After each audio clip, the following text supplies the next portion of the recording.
سلامونه وخت مو په خیر تاسو ته له زیر نیوز سرویس څخه د نن ورځې د مهمو خبرونو ټولګي ته ښه راغلاست وایو. نن پنجشنبه ده د 1404 هجري لمریز کال د چنګاښ 5مه چې د 2025 زیږدیز کال د جون له 26مې سره برابره ده. زه شبنم وزیری یم او تاسو ته له زیر نیوز سرویس څخه د هیواد او نړۍ مهم خبرونه وړاندې کوم. خو په سر کې د مهمو خبرونو سرټکی. له افغانستان څخه د هند ملاتړ. نوی ډهلي افغانستان کې له سولې، امنیت او ثبات ملاتړ څرګند کړ. د نشه یي توکو او جرمونو پر ضد د ملګرو ملتونو دفتر راپور. افغانستان کې 22 کسان په نشه یي توکو اخته دي او ترڅنګ یې د هیروینو او شیشې کارونه زیاته شوې ده. د اسراییلو له لوري د فلسطینیانو وژنه. 3 فلسطینیان وژل شوي او 9 نور ټپیان دي. او له نتنیاهو د ټرمپ ملاتړ. د خبرونو تفصیل. هند افغانستان کې له سولې، امنیت او ثبات ملاتړ څرګند کړ. د هند دفاع وزیر راجنات سنگ نن په چین کې د شانګهای همکاریو سازمان د دفاع وزیرانو په غونډه کې له افغانستان خپل ملاتړ څرګند کړ او ویل چې هند تل د افغانستان د سولې، امنیت او ثبات ملاتړی پاتې شوی دی. نوموړي د کوم هیواد نوم له اخیستو پرته ټینګار وکړ چې د ترهګرۍ پر ضد مبارزه کې باید وګونی چلند ځای ونه لري او له یاد سازمان یې د هغو هیوادونو د غندنې غوښتنه وکړه چې د ترهګرۍ ضد مبارزه کې دوګوني معیارونه خپلوي. په دغه ناسته کې د پاکستان په ګډون د ایران، قزاقستان، قرغیزستان، تاجکستان، ازبکستان او بیلاروس استازي هم شامل دي. افغانستان کې د هیروینو او شیشې کارونه زیاته او د هیواد په کچه 22 کسان په نشه یي توکو اخته دي. د نشه یي توکو او جرمونو پر ضد د ملګرو ملتونو دفتر په خپل تازه راپور کې ویلي چې تر 2023 میلادي کال پورې د ټول افغانستان په کچه شاوخوا 22,000 تنه چې د هغې له ډلې 2670 ښځې او 2150 د 15 کلونو څخه کم عمره ماشومان دي د لوړ خطر لرونکو نشه یي توکو د استعمال ښکار ګرځېدلي. راپور کې راغلي چې نږدې نیمایي د لوړ خطر تر کچې روږدي کسان رسمي زده کړې نه لري. په 5 کې یو یې کور نه لري او ډیری یې د نشه یي توکو د ترلاسه کولو لپاره په جرمي فعالیتونو بوخت دي. راپور زیاتوي چې د چرسو او اپینو په دودیز استعمال کې کمښت راغلی خو د هیروینو او شیشې کارونې بیا زیاتوالی موندلی. اسلامي امارت د مسکو په شیرمیتوا نړیوال هوایي ډګر کې د یو تن بیلاروسي وګړي له لوري له یوه افغان ماشوم سره د تاوتریخوالي قضیه له نږدې څاري. د اسلامي امارت بهرنیو چارو وزارت په یوې خبرپاڼه کې ویلي چې په مسکو کې د افغانستان سفارت ته دنده سپارل شوې چې په کوربه هیواد کې له ټولو ډیپلوماټیکو او حقوقي لارو موضوع تعقیب کړي. خبرپاڼه کې راغلي چې په مسکو کې د اسلامي امارت لوی سفارت مستشار حافظ عبدالله یاسر د ټپي ماشوم د پوښتنې پر مهال د هغه له کورنۍ سره د بهرنیو چارو وزارت له لوري رالیږل شوې نقدي مرستې سربیره د هر اړخیزې همکارۍ ډاډ ورکړی. دغه راز اسلامي امارت د روسیې فدراسیون څخه غوښتنه کړې چې د مجرم دوسیه جدي تعقیب او په خپله سزا یې ورسوي. راپورونه ښیي چې برید کوونکی د انسان وژنې د هڅې په تور نیول شوی دی. د لومړنیو موندنو له مخې برید کوونکی یو بیلاروسي تبه دی چې ویل کېږي له صهیونیستي کړیو سره تړاو لري او د راپورونو پر بنسټ نوموړي هڅه کړې چې یو افغان ماشوم د مسکو په شیرمیتوا نړیوال هوایي ډګر کې ووژني. اسلامي امارت په هیواد کې د پراخې کډوالۍ په تړاو د ملګرو ملتونو اړوند د کډوالو عالی کمیشنرۍ راپور رد کړ. اسلامي امارت د یوې اعلامیې په خپرولو سره ویلي دوی یاد راپور چې ګواکې په تیرو 5 میاشتو کې 1.2 میلیونه افغانانو خپل هیواد پرېښی او نورو هیوادونو ته کډوال شوي په کلکه ردوي. اعلامیه کې راغلي چې په تیرو 40 کلونو کې لومړی ځل دی چې د افغان راستنېدونکو شمیر د کډوالو په پرتله ډیر شوی. اعلامیې زیاته کړې چې د کډوالو او راستنېدونکو چارو وزارت د رسمي شمیرو پر بنسټ د اسلامي امارت واکمنۍ راهیسې تر دې دمه له 5 میلیونو ډیر افغانان په خپله خوښه یا د هغوی د کوربه هیوادونو لخوا په جبري توګه ایستل شوي او افغانستان ته راستنه شوي دي. اسلامي امارت له یادو بنسټونو غوښتي چې د ناسمو معلوماتو له خپرولو ډډه وکړي. زرګونه افغان کډوال د پوځي کړکېچ له امله له ایران څخه وځي. په هرات کې سیمه ییز چارواکي وایي چې له ایران څخه د افغان کډوالو د راستنېدو بهیر ګړندی شوی دی. تیره ورځ له 10,000 ډیر کسان د تور غونډۍ له لارې راغلي دي. د ایران او اسرایلو ترمنځ د جګړې له درېدو وروسته له ایران څخه افغانستان ته لا هم د افغان کډوالو ستنېدو بهیر نه دی درېدلی. ډیری افغان کډوالو ویلي چې د اسرایلي بریدونو له ویرې یې ایران پرېښی، ځکه دا بریدونه د دوی ژوند ته ګواښ و. راپور کې راغلي چې د هرات د اطلاعاتو او کلتور رئیس او د راستنېدونکو کډوالو د کمیټې د عامه اړیکو مسؤل احمد الله متقي العربیه او الحدث ته ویلي چې هره ورځ نږدې 10,000 تنه چې ډیری یې کورنۍ دي د اسلام قلعه له لارې افغانستان ته راځي، چې دا د راستنېدونکو په شمېر کې د پام وړ زیاتوالی ښیي. د نغلو سروبي او ماهي پر برېښنا تولید فابریکو تیره یوه میاشت کې له 15,000 میګاواټو زیاته برېښنا تولید شوې.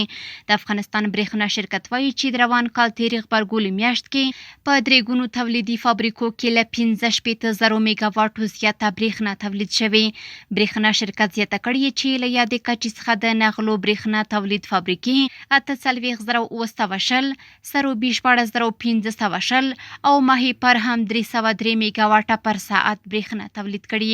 یاد شرکت په هیواد کې کمو ورښتونو ته په اشاره ویلي چې د اوبو بندونو کې د زیرمه شویو اوبو منظم مدیریت له کبله د برېښنا تولید روان بهیر نه دی ټکنی شوی، خو بل لور ته د کابل ډیری اوسیدونکي بیا په دې وروستیو کې د برېښنا له کمښت او پرچاوي شکایت کوي.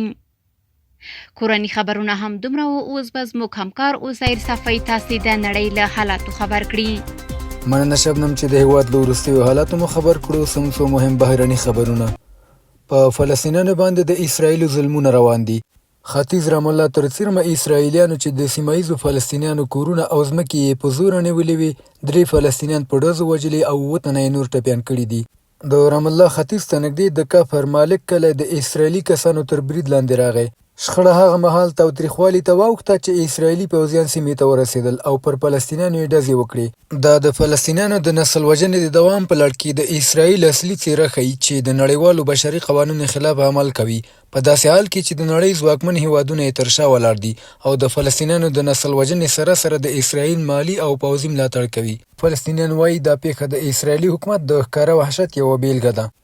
ټرمپ د ایران د هستوي پروګرام ختمېدو ته اړتیا وه. د امریکا ولسمشر ډونالډ ټرمپ ویلي هغه راپور چې د پینټاګون لخوا افشا شوی او پکې ویل شوي چې د ایران د هستوي تاسیساتو پر ضد د امریکا برید دا برنامه یوازې څو میاشتې وځنډوله، نیمګړی او ناتمام دی. ټرمپ ټینګار کړی چې د ایران هستوي پروګرام په بشپړ ډول له منځه تللی او نور ګواښ نه پیښوي. ټرمپ دا څرګندونې د ناټو د غونډې په څنډه کې د هالینډ په هاګ ښار کې وکړې. نوموړي د ایران د تاسیساتو پر ضد د امریکا برید د تاریخ له مهمو شیبو سره پرتله کړ. وی ویل د هیروشیما او ناګساکي بمبارۍ د جګړې پای ته رسولو لپاره وي او زموږ اقدام هم ورته هدف درلود. هغه زیاته کړه د ایران هستوي ظرفیت باید له منځه وړل شوی وی، ځکه چې نړۍ د داسې یو ګواښ زغم نه لري. نوموړي وویل د واشنګټن اقدام د نړۍ د امنیت لپاره مهم و، که څه هم ځینې راپورونه هڅه کوي د دې عملیاتو ارزښت کمرنګه کړي. ناټو د دفاعي لګښتونو د زیاتوالي پریکړه وکړه.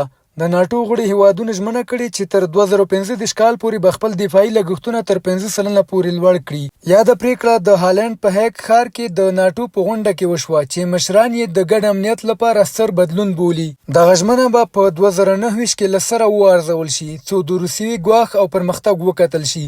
ولسمشر ډونالډ ټرمپ چې له ډېرې مودې راهیسې د لګښتونو زیاتولو غوښتنه کوله، دا بدلون یې خپله لاسته راوړنه وګڼله. همداراز د بریتانیا لومړي وزیر کیر سټارمر اعلان وکړ چې هیواد به تر 2020 پورې 4.1% دفاعي سیستم ته نور هم ور اضافه کړي. ټرمپ اوکراین سره د مرستو امکان شته، پوتین باید جګړه ختمه کړي. د امریکا ولسمشر ډونالډ ټرمپ ویلي ممکن اوکراین ته د پیټریوټ هوایي دفاعي سیستمونه واستول شي. دا خبرې هغه د ناټو په غونډه کې له اوکرایني ولسمشر ولادیمیر زیلنسکي سره تر 50 دقیقې لیدنې وروسته وکړې. زیلنسکي دا ناسته مهمه وګڼله. دی وایي چې د سولې، اوربند او د ملکي خلکو ساتنې خبرې هم پکې شوي دي. دغه راز ټرمپ وویل غواړي ژر له پوتین سره خبرې وکړي او ټینګار یې وکړ چې پوتین باید جګړه پای ته ورسوي. دا څرګندونې په داسې وخت کې شوي چې اوکراین 3 کاله د روسیې له جګړې سره مخ دی. په غونډه کې پریکړه وشوه چې د دې تړون غړي هیوادونه به تر 2015 کال پورې خپل دفاعي لګښتونه د خپل هیواد اقتصادي تولید 15% لوړ کړي. وروستی خبر هم دا چې خطرناک مجرم او مافیایي مشر فیتو ونیول شو. اکوادور هیواد د خطرناکې ډلې لوس چورینوس مشر فیتو نیولی دی. فیتو د مخدره توکو او وسلو په قاچاق تورن دی چې د لسګونو قتلونو شواهد یې هم موجود دي.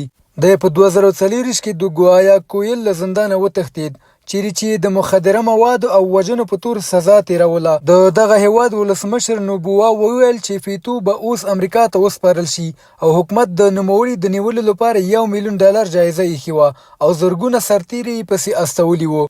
بهرني خبرونه همدومره وو. د سپورټ له ډګره به مو زموږ همکاره شبنم وزیري خبر کړي. تر بیا ښې چارې. له عزیر سفینه په مننه شته چې د نړۍ له وروستیو مهمو پیښو خبر کړی. اوس هم ورځو د سپورټ ډګر ته. افغانستان فوټسال ملي لوبډله له میانمار او مالدیف سره لوبیږي. ټاکل شوي چې د افغانستان فوټسال ملي لوبډله د 2026 کال د اسیا ملتونو جام سیالیو ته د لارموندنې پړاو کې په ایچ ګروپ کې له میانمار او مالدیف سره ولوبیږي. یا د سیالۍ د سپټمبر په میاشت کې پیل کیږي. غزنی کې د فوټبال سیالۍ پای ته ورسېدې. د غزنی ولایت په اسلامي ثقافت جمنازیم کې د شپږو لوبډلو ترمنځ د فوټسال سیالۍ پای ته ورسېدې. په پایلوبه کې د خراسان لوبډله د 9 ستوري لوبډلې سره مخامخ شوه چې په پایله کې خراسان لوبډلې د 4-2 په توپیر اتلولي وګټله. د دایکنډي په اشترلي ولسوالۍ کې د اتلتیک منډې سیالۍ د ځوانانو په عمري کټګوریو کې د 15 ورزشکارانو ترمنځ د یوې ورځې لپاره ترسره شوې. په دغو سیالیو کې موسی د خپلو سیالانو څخه مخکې شو او لومړی مقام یې وګاټه. فتح 2 او مرتضی 3 مقام ترلاسه کړ. نننۍ خبري خپرونه هم دومره وه. په خپل رسنیو باندې فیسبوک، انسټاګرام، ایکس یا پخوانی ټویټر او یوټیوب زموږ خپرونې خوښې او موږ تعقیب کړئ. ادرس یې زیرنیوز 24 تر سبنۍ خپرونې. د الله په امان.